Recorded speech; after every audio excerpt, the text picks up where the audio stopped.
Beleza, galera? Muito obrigado pela sua participação. Mais uma vez eu agradeço por você retornar ao meu canal. E você que gosta do meu trabalho, já chega deixando aquele like, seu joinha é muito importante pra gente. E também você que está chegando pela primeira vez, inscreva-se no canal e assinale o sininho de notificação. Este é mais um Comentário Sem Freio. Também veja os outros conteúdos aqui do canal, as minhas crônicas. Divirta-se aqui no canal Mauro Santana. Quer me seguir no Instagram?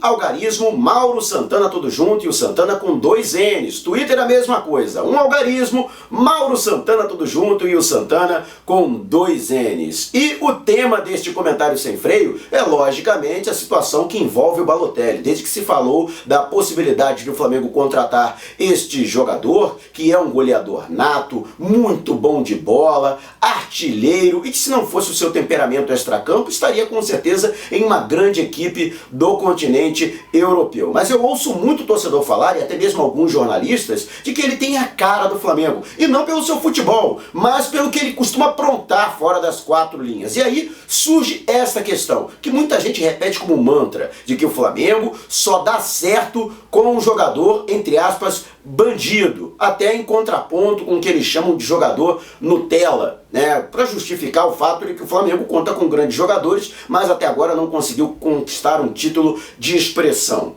Mito ou verdade? Eu vou falar da história do Flamengo desde os anos 60 até agora e enaltecendo, né, destacando jogadores que eram considerados bad boys e jogadores que eram considerados, vamos dizer assim, de conduta irrepreensível, para saber se isso realmente procede. Vamos começar então pelos anos 60, falando dos bad boys. O Flamengo teve um jogador chamado Almir Pernambuquinho. A galera com menos de 30 anos nem vai saber quem é esse jogador. Mas a galera mais antiga, aqueles que conhecem mais a história do Flamengo, sabem que foi um excelente jogador. Era craque de bola, né? Jogador pernambucano, também defendeu o Vasco da Gama e diversas outras grandes equipes do futebol brasileiro. Mas encrenqueiro, beberrão, o cara vivia arrumando confusão.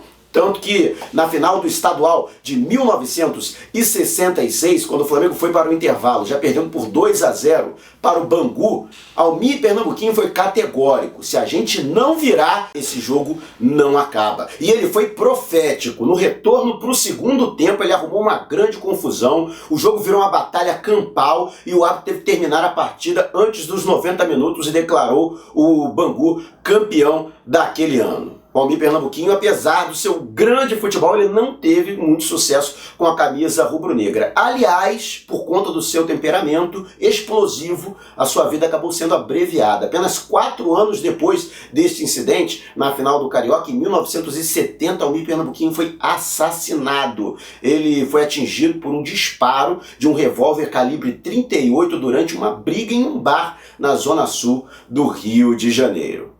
Vamos agora para os anos 70, que também tiveram o seu bad boy. Trata-se do argentino Doval, ele louro, muito boa pinta e era um cara também craque de bola. Ele com um exímio futebol dito argentino, de habilidade, combatividade e também de catimba. Muito boa pinta, ele tinha um cabelão tipo surfista, um excelente porte físico, o cara era encontrado na noite quase todos os dias bebendo, fumando e acompanhado de belas mulheres, né? Mas ele correspondia dentro de campo, tanto que o apelido dele era Diabo Louro, porque ele infernizava as defesas adversárias. Ele foi um dos grandes nomes das conquistas dos estaduais de 72 e 74 pelo Flamengo. Não por acaso ele vestia a camisa de número 10, que foi herdada por Zico quando Doval deixou o Flamengo para jogar pelo Fluminense em 1975. A exemplo de Almir Pernambuquinho, Doval também morreu cedo, pouco depois dos 40 anos. Mas não foi por causa de confusão, não. Ele, lamentavelmente, foi acometido de um mal súbito que resultou em parada cardiorrespiratória, depois de virar à noite em uma boate, se divertindo na companhia da delegação do Flamengo em 1991, o Flamengo que havia feito uma partida pela Supercopa em Buenos Aires naquela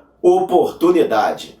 Agora vamos para os anos 80 e com certeza esse foi o maior bad boy nos anos 80 vestindo a camisa do Flamengo. Renato Portaluppi, ele que rapidamente ficou conhecido como Renato Gaúcho ao chegar ao Rio de Janeiro já com pompa e circunstância. Com apenas 20 anos ele foi campeão do mundo pelo Grêmio. Fanfarrão, falastrão, ele rapidamente tomou gosto pela noite carioca, virou amante do samba, vivia no carnaval, em quadra das escolas e arrumou como namorada ninguém menos que Luciana Verdramini, modelo e posteriormente atriz, ela que havia causado polêmica naquele ano ao posar nua para a revista Playboy, ainda menor de idade, com apenas 17 anos. E o Renato, esse cracaço, tanto que ele foi um dos grandes nomes daquele timaço do Flamengo, que é apontado por muitos como o maior time, um dos maiores, né, de todos os tempos, que conquistou a Copa União em 1987. Ele marcou época com a camisa do Flamengo, junto com Zico, Bebeto, Zinho, Leandro, Aldair, Leonardo, Jorginho, o falecido goleiro Zé Carlos e outros grandes jogadores daquele período da história do Flamengo. E, logicamente, né, virou ídolo da torcida, foi bem sucedido fazendo gols e conquistando títulos, e agora vamos para os anos 90. Nos anos 90 não tem como destacar outro, o baixinho Romário de Souza Farias. Afinal de contas, Romário chegou ao Flamengo com o status de maior jogador do mundo em atividade, apenas alguns meses depois de ter conquistado a Copa do Mundo com a seleção brasileira nos Estados Unidos, né? Uma contratação milionária do Flamengo. Esse, então, falastrão, encrenqueiro, ele desafiava os seus adversários, ele provocava a torcida rival e também saía na porrada dentro de campo. Cafezinho que o diga, né? Todo mundo lembra daquela porradaria que aconteceu na Gávea. Agora, Romário teve sucesso, tanto que em 240 jogos ele fez 204 gols pelo Flamengo. Conquistou de maneira invicta o estadual de 1996, também conquistou o título carioca de 1999 e foi o artilheiro na disputa da Copa Mercosul, também conquistada pelo Flamengo. Mas aí tá a situação, né? Ele que chegou com polêmica, saiu também com polêmica pelo Flamengo. Ele teve o contrato rescindido depois de sair da concentração para aproveitar a festa da uva em Caxias do Sul, onde o Flamengo tinha sido derrotado pelo Juventude, pelo Campeonato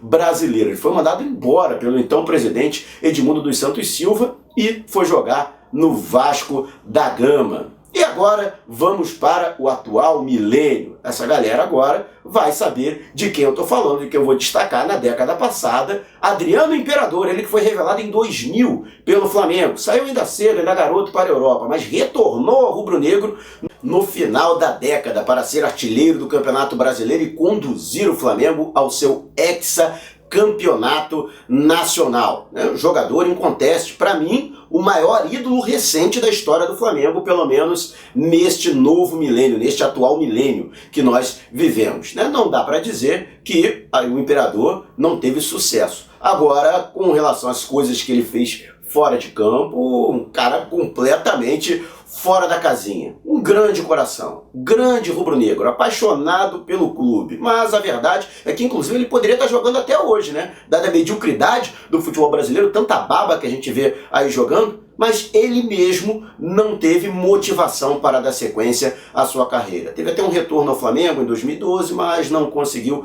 atuar. Poderia ter sido o atacante do Brasil, da seleção brasileira na Copa do Mundo de 2010, não fosse justamente o fato de faltar a treinos, conforme aconteceu naquela oportunidade pelo Flamengo. Ele queimou o filme com o técnico Dunga e o auxiliar técnico Jorginho. E aí vamos para a atual década, né? O grande bad boy, para mim, que vestiu a camisa do Flamengo recentemente, foi Emerson Sheik. Ele teve uma rápida passagem pelo Flamengo entre 2008 e 2009, também fez parte da campanha do título brasileiro naquela oportunidade, mas ele volta de maneira mais consistente. Após uma passagem pelo Botafogo, ele vem para jogar pelo Flamengo em 2015, né? O atleta que, esse então, eu gostava de ostentar, sempre andando com um monte de mulher, enchia o apartamento dele, a cobertura dele de mulher, né? E ele que fez fortuna atuando durante muitos anos no futebol árabe. mas pelo Flamengo, né,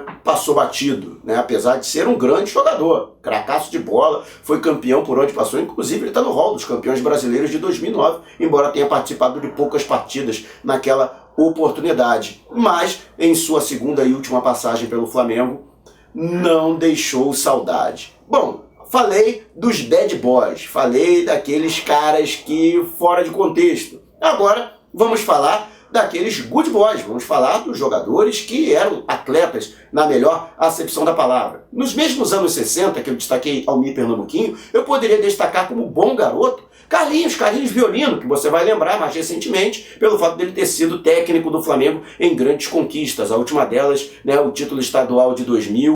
E no ano anterior, a Copa Mercosul, de 1999. Mas Carlinhos também marcou época vestindo a camisa do Flamengo. Jogava no meio-campo, era um jogador clássico, fino, né? Um atleta bastante leal. E era um líder nato, tá? Era adorado pela torcida do Flamengo e também tinha entre amigos, né, jogadores que atuavam nos times adversários. Ele era um grande exemplo de conduta dentro e fora de campo. Tanto que quando ele encerrou a carreira, ele entregou as suas chuteiras a Zico. Na época, Zico ainda estava no juvenis ainda do Flamengo, 16 para 17 anos, e recebeu um par de chuteiras na aposentadoria de Carlinhos Violino. Aliás, o Zico, outro destaque de jogador de conduta irrepreensível. Ele que ainda nos anos 70 se consolidou como grande jogador do Flamengo, dispensa comentários, né? É o ídolo maior da torcida do clube, é o maior detentor de títulos, nenhum outro jogador conquistou mais títulos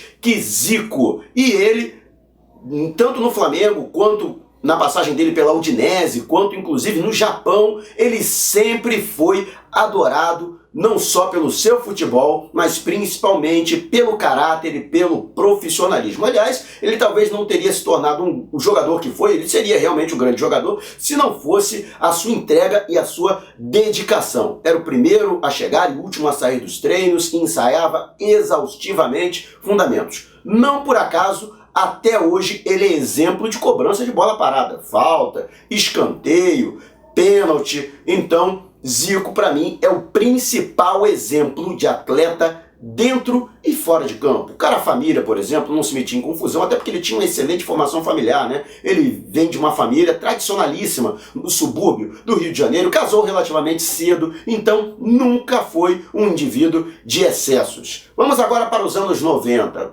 Logicamente que a gente vai destacar Sávio Bortolini Pimentel.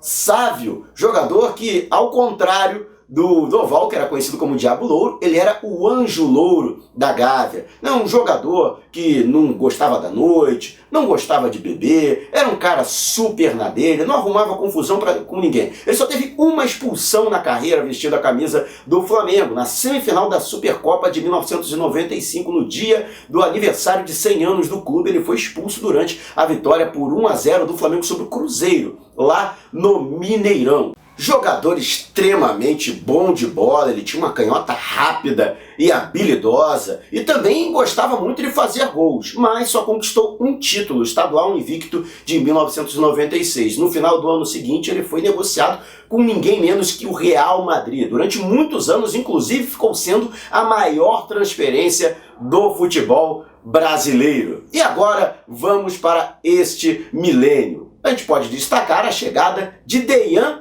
Petkovic, ele que apesar de ter até uma personalidade muito forte, não é, por exemplo, quando era jogador, não era daqueles jogadores mais, vamos dizer assim, simpáticos, mas ele, como eslavo, né, sérvio, ele trouxe esta formação, né, bastante discreto, compenetrado, né, de poucos amigos, nada espalhafatoso, ele era muito concentrado no trabalho, mas Petkovic tinha uma bola maravilhosa e, logicamente, mesmo que ele não tivesse feito nada demais no Flamengo, ele foi simplesmente, não foi só por isso, né? Mas ele se tornou ídolo simplesmente pelo gol, para mim, um dos mais emblemáticos da história do clube, que foi o gol do título do Tetra-Tri em cima do Vasco da Gama em 2001, aos 43 minutos do segundo tempo, vitória do Flamengo por 3-1 sobre o rival Vasco da Gama. Para mim, esse gol e o gol do Rondinelli em 78 são os dois gols mais emblemáticos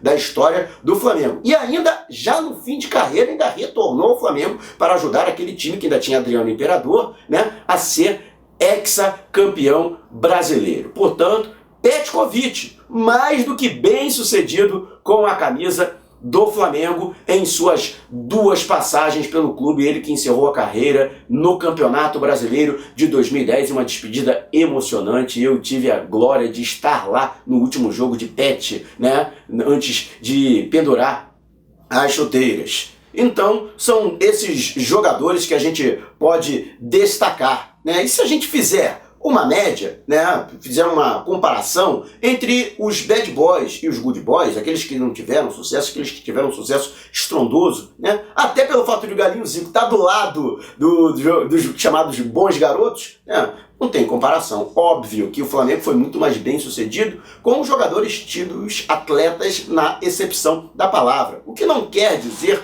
também que o Flamengo não tenha se dado bem com alguns dos bad boys. Mas fato é que o Flamengo se dá bem, o Flamengo é campeão com grandes jogadores no elenco, com líderes no elenco, jogadores de personalidade.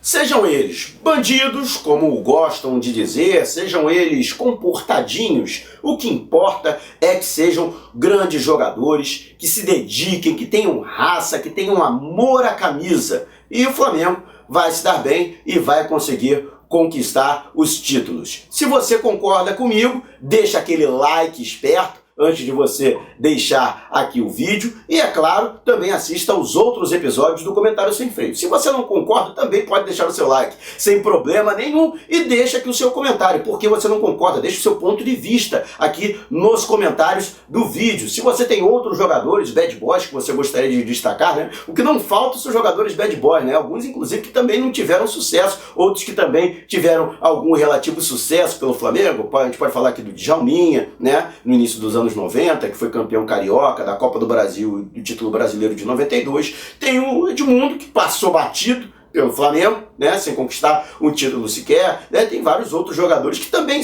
eram comportados, também eram atletas e que também passaram pelo Flamengo. Alguns tiveram sucesso, outros nem tanto.